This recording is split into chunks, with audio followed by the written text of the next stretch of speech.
আগের দিন রাস্তা দিয়ে যেতে যেতে একটি দোকানের সামনে অনেক ভিড় দেখে অবাক হয়ে গেলাম। ভাবলাম এখানে কি পাওয়া যাচ্ছে।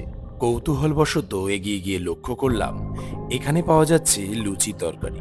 হ্যাঁ, ঠিকই শুনেছেন, লুচি তরকারি। ফুলকো ফুলকো লুচির মধ্যে তরকারি দিয়ে তার মধ্যে একটু লেবু জল দিয়ে সেটিকে সার্ভ করা হচ্ছে।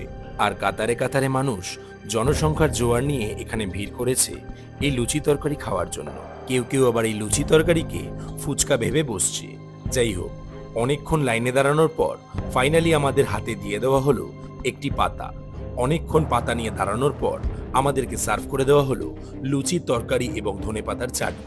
এবার এটাকে টেস্ট করার পালা।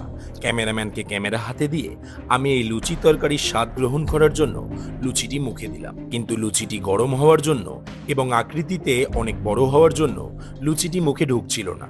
লুচি খাওয়া হয়ে যাওয়ার পরে আমাদেরকে পাতার মধ্যে প্রসাদের মতন কিছু একটা দিয়ে দেওয়া হলো।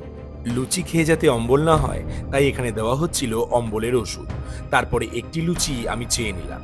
লুচিটির আয়তন ছিল অনেকটাই বড়। রহস্যময় ভিডিও খুঁজতে খুঁজতে দমদম পাইকপাড়ায় একটি ফুচকার দোকানের খোঁজ পেয়েছিলাম, যার ফুচকার আয়তন ছিল বাড়ির লুচির মতনই বড়। তাই এই ফুচকাটিকে আমি লুচির সাথে তুলনা করলাম।